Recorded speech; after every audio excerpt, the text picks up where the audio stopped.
Welcome to Power in Words, a sanctuary for the weary soul and a forge for the unyielding spirit. Here we do not merely recite quotes, we excavate the profound truths buried within them, using language as a lantern to guide us through the labyrinth of the human experience. Today, we stand together at the edge of a precipice that many of us fear more than death itself, the precipice of failure. We look into the abyss, guided by the voice of a woman who once sat in its deepest shadows before rising to illuminate the world. We turn our hearts to the words of J.K. Rowling, the creator of worlds, who offered us this undeniable truth, addressing the graduates of Harvard. Rock bottom became the solid foundation on which I rebuilt my life. To understand the magnitude of this statement, we must first dismantle our terrified perception of what it means to fall.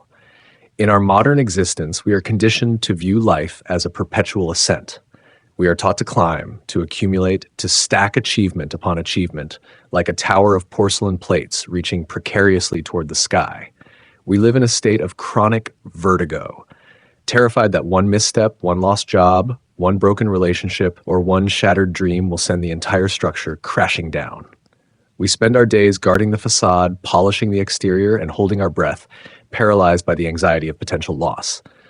We believe that the ground beneath us is a trapdoor waiting to open. But what if we are wrong? What if the fall is not the tragedy we imagine, but the necessary descent into reality? When J.K. Rowling spoke these words, she was not speaking from a place of hypothetical philosophy or academic theory.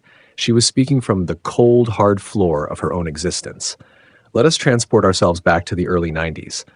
Before the magic, before the billions, before the global adoration, she was a woman stripped of every external marker of success. Her short-lived marriage had imploded. She was a single mother, jobless, surviving on state welfare in a cramped apartment in Edinburgh.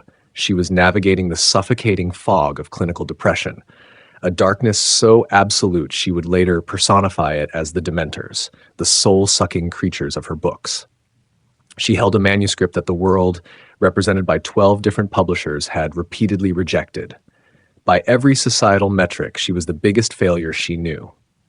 Her tower of expectations had not just tilted, it had collapsed into dust. But here lies the paradox that requires a psychologist's eye to see and a poet's heart to feel. It was only when the noise of trying to be something stopped that she could finally hear who she actually was. Imagine for a moment a house built on sand. It is ornate, decorated with the approval of others, painted in the colors of societal expectation. But the foundation is shifting. You spend all your energy propping up the walls, patching the cracks, and frantically trying to keep the roof from caving in. You are exhausted. You are not living. You are merely maintaining. Then the storm comes. The hurricane of circumstance tears through your life. The walls crumble, the roof flies off, the decorations shatter. You are left standing in the rain, surrounded by debris. This is the moment of absolute terror. This is what we call rock bottom. It feels like death. It feels like the lungs of the universe have collapsed around you, leaving you gasping for air in a vacuum of silence, this state with emptiness, with a void. But look closer. Look down, past the rubble, past the wreckage of your ego and your plans. What do you find? You find the bedrock. Rock bottom is not a trap. It is a surface. It is the point where you cannot fall any further. The physics of life dictates that once you hit the absolute bottom, the gravity that was pulling you down loses its power. You have arrived at the 0 point, and there is a strange, terrifying, yet magnificent liberation in this arrival. When you have nothing left to lose, you are suddenly free from the paralyzing fear of losing. The worst has happened. The monster in the closet has come out, and you are still breathing. You are still here. Your heart is still pumping blood. Your mind is still generating thoughts. This realization is the spark in the darkness. It is the psychological pivot point where the victim transforms into the architect. Rowling's insight tells us that rock bottom is not a burial ground. It is a construction site. When the clutter of the inessential is stripped away, you are left with the raw materials of your soul. You are forced to confront yourself without the distraction of your status, your bank account, or the opinions of others. You are left with your naked will. It is in this valley of shadows that we find out what we are truly made of. It is easy to be confident when the sun is shining and the road is smooth. It is easy to be faithful when the harvest is plentiful. But Character, true, unassailable character, is forged in the crucible of loss. It is the iron that is hammered in the fire. Think of the sculptor standing before a block of marble. To create the masterpiece, he must chip away everything that is not the statue. Failure acts as this chisel. It is violent. It is painful. It strikes away our arrogance, our naivety, and our false beliefs. It hurts to lose the image of who we thought we were. But what remains is the solid, unbreakable core of who we are. This was the foundation Rowling spoke of. She stopped pretending to be anything other than who she was, a writer with a story to tell. The energy she had wasted trying to fit into a mold that didn't fit her was suddenly redirected into the only thing that mattered. She directed all her remaining strength into her craft. Rock bottom gave her the focus that comfort never could. Comfort is often a sedative. It lulls us into a sleep of mediocrity. When we are comfortable, we rarely dig deep. We rarely ask the hard questions. We drift along the current of least resistance. But pain? Pain is a clarion call. Pain demands attention. The silence of rock bottom forces us to listen to the whispers of our own destiny, whispers that were previously drowned out by the roar of the daily grind. It is in the depths of despair that the imagination often finds its most vibrant wings. Recall the story of where Harry Potter began. It wasn't in a grand study or a library. It was on a delayed train from Manchester to London. It was in the mundane, in the pause, in the gap between events. But it was the later suffering that gave that story its weight. Because when the physical world offers you nothing, you are forced to build a world within yourself. You begin to imagine a way out. You begin to dream not as a luxury, but as a survival mechanism. The magic did not come from the wand, it came from the wound.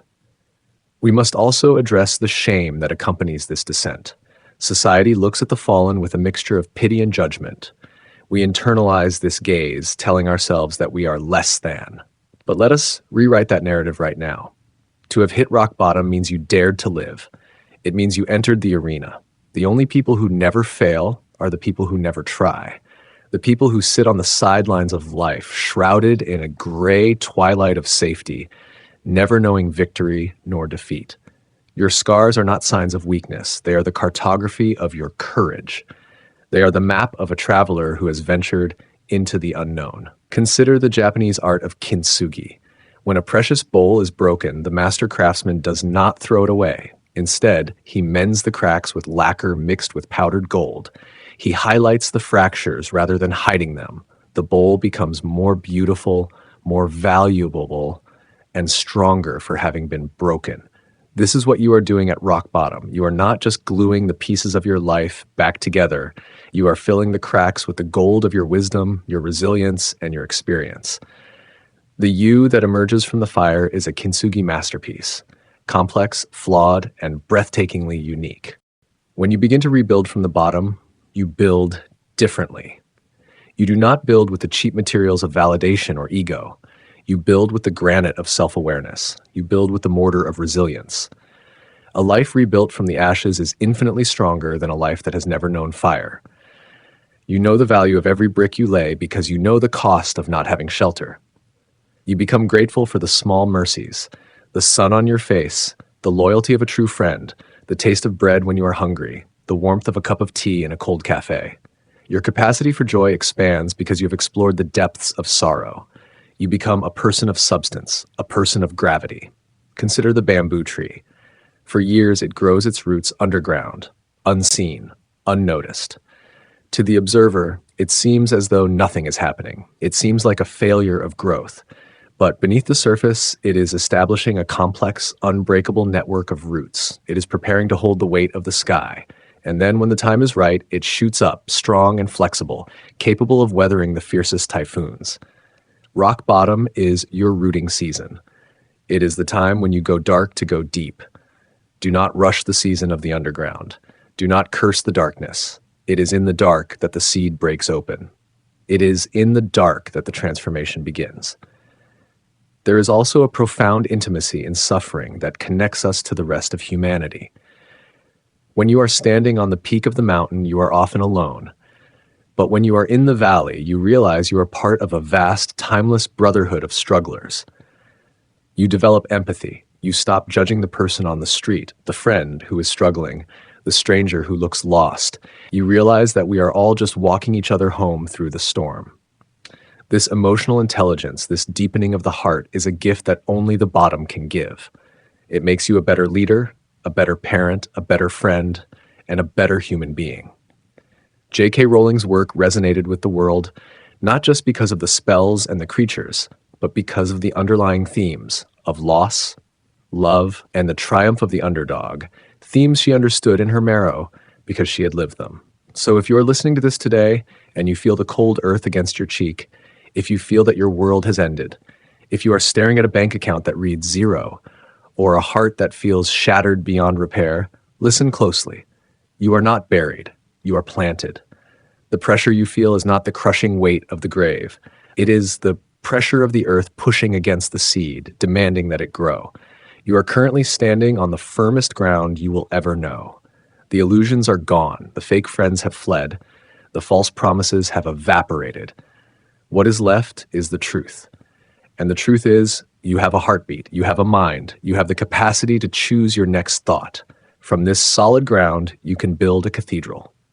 You can build a life that is not just a repetition of your past, but a true expression of your potential. Do not try to rebuild the old house.